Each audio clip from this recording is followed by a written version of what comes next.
Okay, so next we're going to talk about chapter 7, which is probably the most influential chapter for me, myself, and I as an artist. Um, Reading this book in graduate school really opened my eyes to what was kind of next for me, but then rereading it this summer has really changed or made clarification, or it validated some of the feelings that I had about art and the academic world. Okay. So what's next? So you graduate high school. You go to undergrad. Say you want to study art in undergraduate school. So you go get your undergraduate degree. But then what? It's not a lot that you can do with an undergraduate degree in art.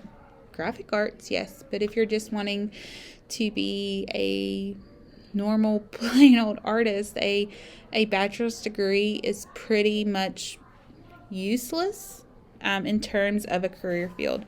And that's something that when students ask me about going to school for art, I don't always want to tell them not to or kind of make them feel like it was a bad choice, but just know that to be a good artist, it doesn't have to be through an academic setting.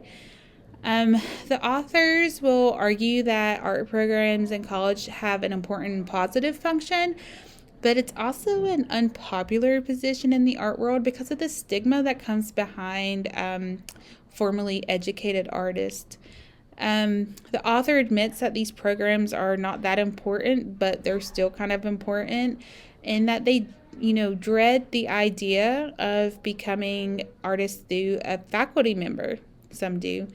That it may crush your creativity, or it also takes time outside of your normal studio practices if you're being a faculty member. So, furthermore, art teachers have bad reputations. Unfortunately, the cards are stacked against art teachers. Hiring committees rarely select primarily for teaching talent, but judging teaching ability is difficult. So many universities want the artist to have a specialty, but that may limit the artist's interest. So many MFA graduates are destroyed in the very process of applying for jobs. So in a personal note about that, my master's is in ceramics, but it's really hard to find a job teaching just ceramics.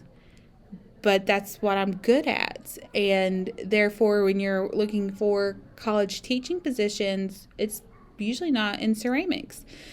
Because how many do you need? Just one ceramics teacher in a small school, especially in our state. So if you want to teach at a higher academic level, you have to teach some of the 2D, 3D design, art appreciation, art history, things like that. So then is your best qualities being used? Because it pigeonholes you into a certain perspective. But I will say that teaching has helped me improve as being an artist, both in 2D aspects, so drawing, painting, two-dimensional, and also three-dimensional aspects. So it really centers me around teaching ideas and techniques to my students that often I have to refresh myself on. So I'm much the student as they are. Um, Teaching again teaches the artist. So whenever teachers stop being students, they often stop making their own artwork, which is very true. I can say that definitely did happen. But there's other routes to alternate education that you want to consider, even though I am a master of ceramics. I still attend workshops and classes, little hands-on classes from other artists who may have a different skill set in ceramics that I don't, that will help me.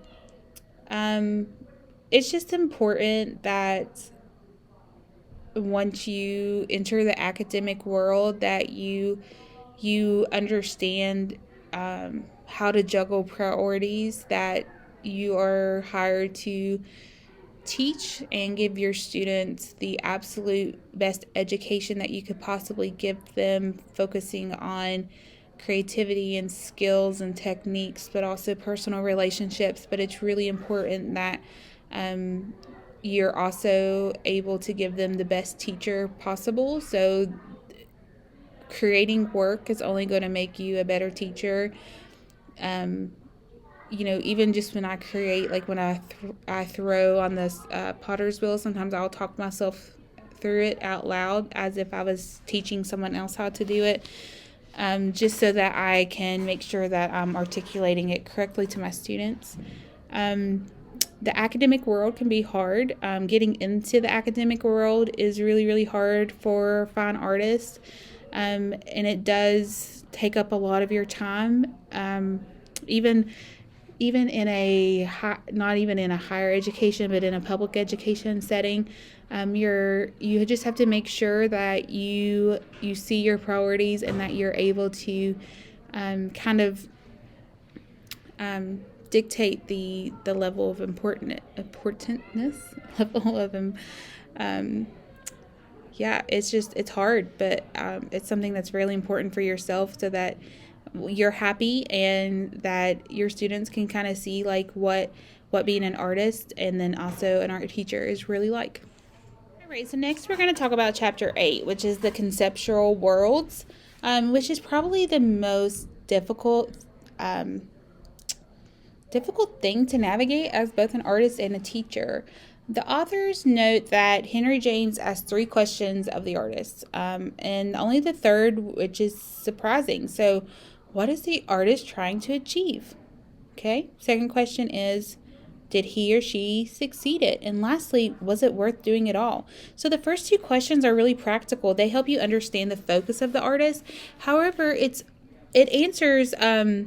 the answers also help to group artists into schools, not in like an academic way, but in schools of art making, and then also to help them understand these terms. However, the third question, it should now be asked. The artist must consider why do you create what you create, and then what is the value in that, and then that you must be able to structure your work accordingly. The best art will bring something good out of both the viewer and the maker. It should challenge both of you, and that's really what conceptual art is.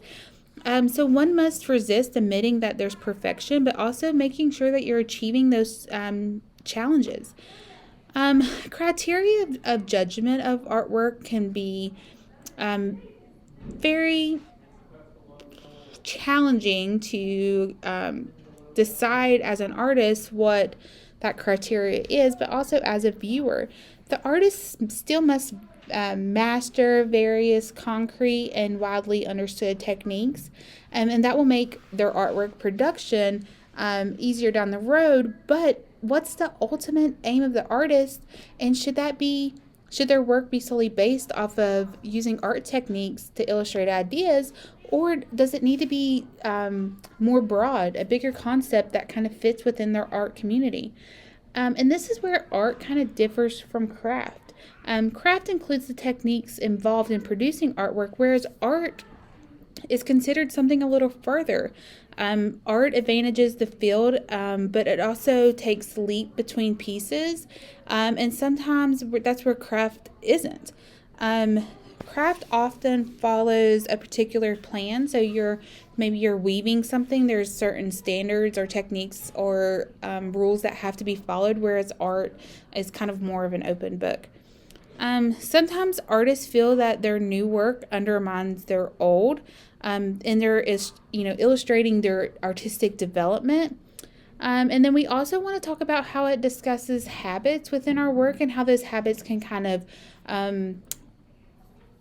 show itself later on in the artwork. All right, so now we're going to talk about our last chapter, chapter 9, and it's titled The Human Voice. So the book Art and Fear, it confronts all the obstacles that come up when making artwork, but it also communicates the difficulty in the work, and then it also allows the reader or the artist to be ready to clear their own path.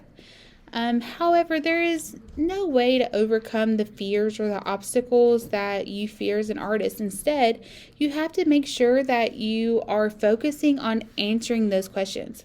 Okay, and those questions can be things like, what am I scared of? What's the intent of my work? Where do I want to go? What's the goal? How do I get there?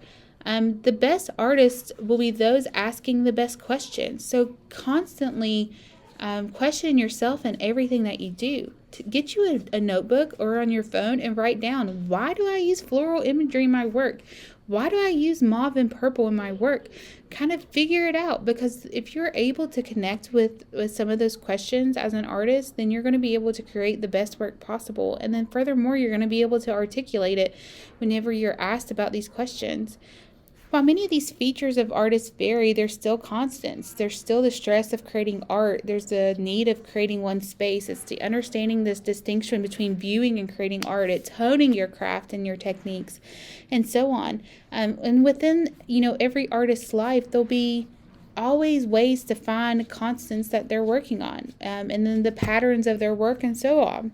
The author ends the book by arguing that art is worthwhile because it's to make art is to sing with the human voice.